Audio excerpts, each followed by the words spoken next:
ঈদ ও বাংলা নববর্ষের ছুটি শেষে রাজধানীতে ফিরছেন কর্মজীবীরা। এ মুহূর্তে পাটুরিয়া ঘাট এলাকায় আছেন রিপোর্টার মোহাম্মদ ইউসুফ আলী। সরাসরি যাচ্ছি তার কাছে।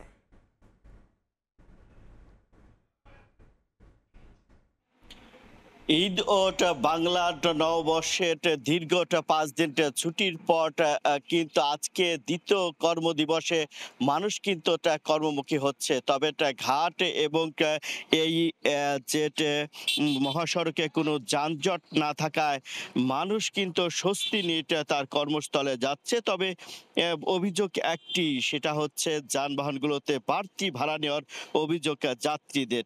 আমরা ভোর থেকে দেখছি, যেহেতু দীর্ঘ ছুটির পর আজ দ্বিতীয় কর্মদিবস, তাই অনেকে রাতেই কিন্তু পাড়ি দিয়েছে পাটুরিয়া ও দৌলতদিয়া নোরোড। তবে পোশাক কারখানাগুলো কিছু আছে, আবার আগামীকাল সবগুলো খোলায়। সকালের দিকটা যাত্রীর সংখ্যা কিছুটা কম থাকলেও বেলা বাড়ার সাথে সাথে তা বাড়ছে। তবে পাটুরিয়া, দৌলতদিয়া ও আরিচা কাজিরহাট রোডে পর্যাপ্ত ফেরি ও লঞ্চ রয়েছে। ঘাট এলাকাতে ঈদের আগে যে প্রশাসনিক ব্যবস্থাটা জোরদার ছিল, ঈদের পরে কিন্তু আমরা একদম তা ভেঙে পড়েছে দেখছি। যার জন্য কিন্তু যার যেমন খুশি তেমনটা ভাবে ভাড়া আদায় করছে যানবাহনগুলোতে। তবে বিআইডব্লিউটিসি কর্তৃপক্ষের সাথে আমরা কথা বলেছি, তারা বলছেন যে কয়েকটি ফেরি লঞ্চ রয়েছে তা দিয়ে নির্বিঘ্নে ঈদের আগেও যানবাহন পারাপার করা হয়েছে এবং কর্মমুখী মানুষের যাত্রা নির্বিঘ্ন করার জন্য যথাযথ ব্যবস্থাও কিন্তু রাখা হয়েছে। ঘাটে নেই ফায়ার সার্ভিস ও অতিরিক্ত কোনো পুলিশ সদস্য। এই মুহূর্তে যখনই দৌলতদিয়া থেকে কোনো ফেরি বা লঞ্চ পাটুরিয়া ঘাটে এসে পৌঁছাচ্ছে, তার মধ্যে কিন্তু বেশ যাত্রী এবং যানবাহনটা আমরা দেখতে পাচ্ছি। তবে এই মুহূর্তে কিন্তু আবার পাটুরিয়া ঘাট থেকে অনেক যানবাহন এবং যাত্রী দৌলতদিয়ার উদ্দেশ্যে যাচ্ছে।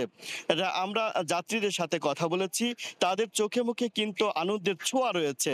দীর্ঘ সময়ের পর দীর্ঘ একটা ছুটি, তা কিন্তু তারা কিন্তু স্বজনদের সাথে কাটিয়েছেন এই ছুটিটা। তবে অভিযোগ একটাই, যানবাহনে অতিরিক্ত ভাড়া আদায় করা হচ্ছে যানবাহনগুলোতে।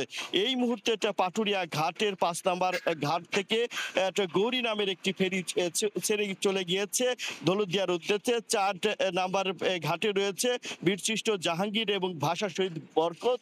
এছাড়াও কিন্তু আমরা এই মুহূর্তে দেখতে পাচ্ছি কেরামত আলী নামের একটি ফেরি যথেষ্ট যানবাহন এবং যাত্রী নিয়ে তারা কিন্তু দৌলতদিয়ার উদ্দেশ্যে চলে গিয়েছে। আমার পিছনে রয়েছে নতুন ফেরিতে বাইকার এবং কি সেই ফেরিটাও কিন্তু লোড নিচ্ছে। আমার ডান পাশে রয়েছে বনলতা, সেটাও কিন্তু লোড নিচ্ছে।